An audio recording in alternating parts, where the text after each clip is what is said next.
Before I take a look at the Ohio Derby on Saturday at Thistledown, I want to welcome all of you who have recently subscribed to my channel, picked up some new subscribers last week.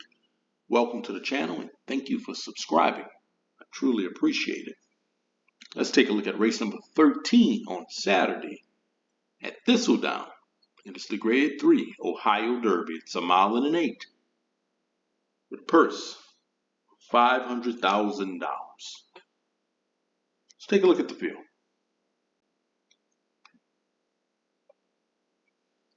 $15-1. It's the one horse, Frizzante.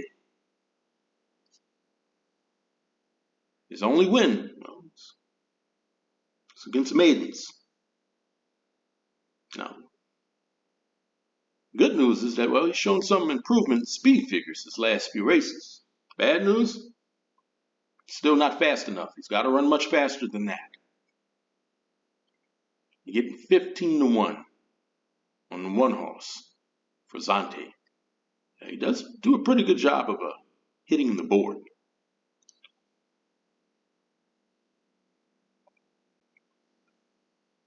$5-1, it's Gould's Gold.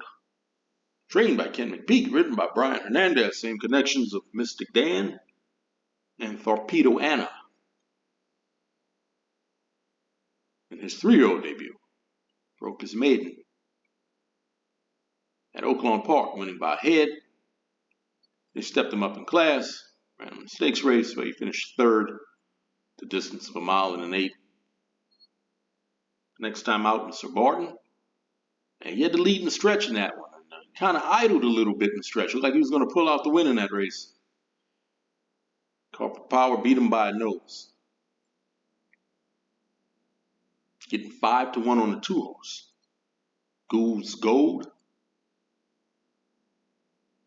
He should be forward in this race. I'm going to use Gould's Gold on my tickets. 30-1. It's Charleston. He's yet to win a race. He's a maiden. He's got some pretty weak speed figures as well. He's been given a break now. He's coming off more than 3-month layoff. He's got a new trainer. Maybe that might help him. He's 0 for 6. You're getting 30-1 on the 3 horse. Charleston. Take a look at Copper Tax at 7-2. He's got a nice record. 10 races, 7 wins. Look at all the wins he put together. That's a 2-year-old. Winning at Delaware and Laurel. But he tried to get some Derby points with him in the Grade 2 Remsen. Well, that didn't work out so well. He was wide that entire race and got bumped. Finished 6th, behind by 14. In his 3-year-old debut, one more chance of trying to get some Derby points, and well, that didn't work well at all, that one. Finished 10th, behind by 19 at Tampa. Next time out, stakes race, Laurel. Won by a neck. Followed that up with another stakes win at a mile and an 8. Win by 3/4 of a length. Put together a couple really nice speed figures in those races. Those speed figures make him very competitive in this one. 7-2 on the 4 horse Copper Tax. I will use Copper Tax on my tickets. Take a look at Uncle Heavy at 6-1.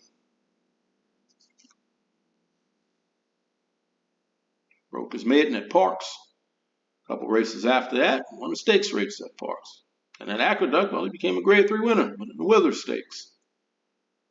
Ran him back in the wood. Well, he didn't do so well in that one. Finishing behind by 11. And then the Grade 1 Preakness, well, he finished 6th, behind by 13.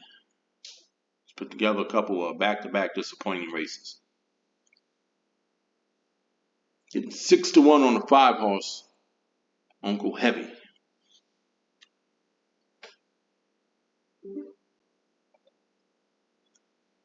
Take a look at Deposition, 12-1. Broke this maiden at Parks. Winning by 4/4 of a length. Well, last time that was his best race. Winning by 2. Put up a nice speed figure in that race.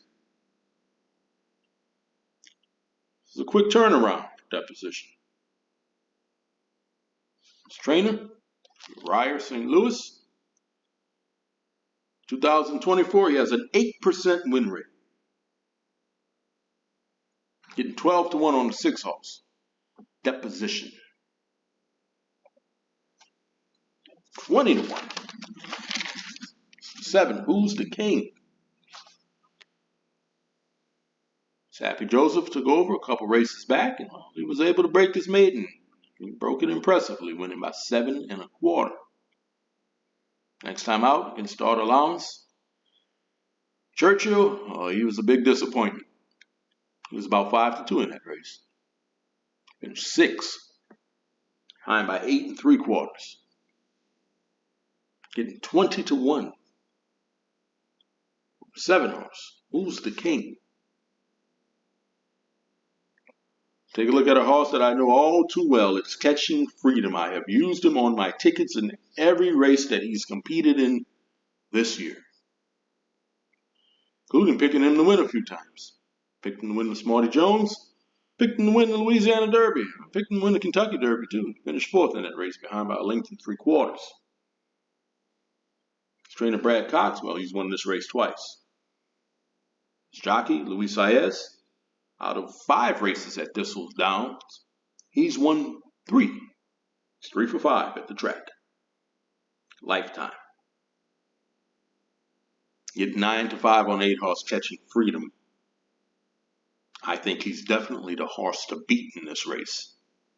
And there's no doubt about it. He's getting big time class relief in this one.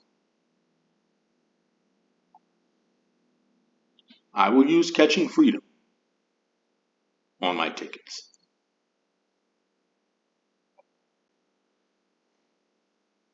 Take a look at the 9 horse. At 8-1, it's Batting Down, trained by Bill Mott. His debut, he finished 6th. And he followed that up, 2nd place finish when he stretched him out to 1 1/8 miles. Then at Keeneland, finished 3rd, only behind by half a length. And something clicked for him at Churchill Downs, the distance of 1.25 miles. He went to the lead. He set the pace. He set slow fractions. And he dominated that field by 8 3/4 of a length. He's got a lot of upside. He's well bred. Sired by Tappet. His dam closed hatches, well, she was pretty good. Out of 14 races, she won 9 times. 5 of those wins were Grade 1 races. This is a talented colt with a lot of upside. He should be forward in this race. You're getting 8-1 on the 9 horse Batting Down. I will use him on my tickets at 8-1. And to close out this field of the Grade 3 Ohio Derby, it's Mugatu at 12-1. Broke his maiden at Gulfstream back in November of last year. On a synthetic surface, and well, that's the last time he's won, so it's been a while. He's 1 for 13. Blinkers are coming off. His jockey Ramon Vasquez, he has a win percentage rate this year of 10%. That is his worst since 2012. Getting 12-1 on a 10 horse, Mugatu. So these are the horses that I'm using on my tickets. I'm using Catching Freedom, Copper Tax, Batting Down, and Ghoul's Gold. Horse I'm going to pick to win this race, I'm going with the 8 horse, Catching Freedom. Don't forget to like, share, subscribe. Let me know who you're picking in this race. Good luck.